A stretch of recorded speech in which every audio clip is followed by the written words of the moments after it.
calling Trump anti-imperialist is pure branding. Donald Trump is a faux anti-imperialist, fake anti-imperialist, and this has become increasingly obvious in tensions with Greenland.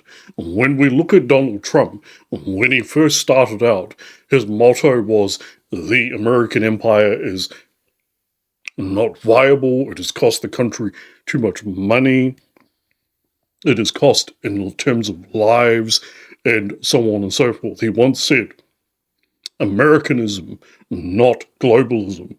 That was his slogan. He was going to make the companies come home. And remember, he was going to build a wall between America and Mexico and make Mexico pay for it. That never happened. The wall was never built. And then later on, he even proposed making Mexico a state of America. So the idea that Trump is some sort of outsider, anti-imperialist, has firmly been debunked by his own actions, his own administration, when we think about it.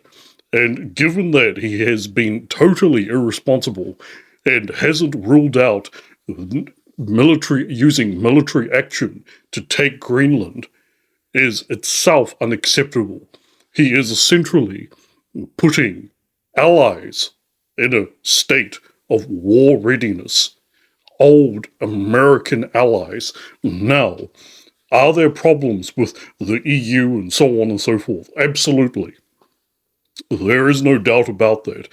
The EU is, while very problematic for many reasons, but not for the reasons that many right-wingers would say.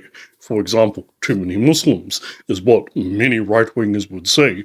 The other strange thing about Donald Trump is that many anti-Semites follow him or voted for him or are fans of his, and yet he has been the biggest supporter of Israel and in their aggression so far.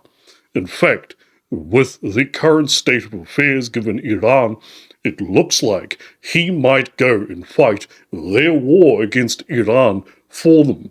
That's American lives and taxes sacrificed for a foreign country. And given the almost homosexual relationship between him and Netanyahu, which is quite obvious, and of course I use that term deliberately, Donald Trump is anything but anti-imperialist. Donald Trump has proven himself to be just as capable of imperialism and even territorial expansion, something no previous president would have ever even proposed. He is now openly proposing and is willing to take military action in doing so. He spoke for decades about taking the oil off of Venezuela, and now has arrested their own president, the leader of a sovereign nation he had arrested. That is highly contestable from a legal perspective. He ordered the assassination of General Soleimani, something that entirely benefited Israel, I might add, not America. And so he is definitely Israel's puppet. He is an American imperialist. He is not brought about the changes that he promised. He has not established the economic prosperity that he promised. He promised a standard, material standard, akin to the 1950s for America. That's what he started out promising, that he was going to end the endless wars overseas and that he was going to bring back the 1950s, hence his saying, "Make America Great Again." That never happened and it never will.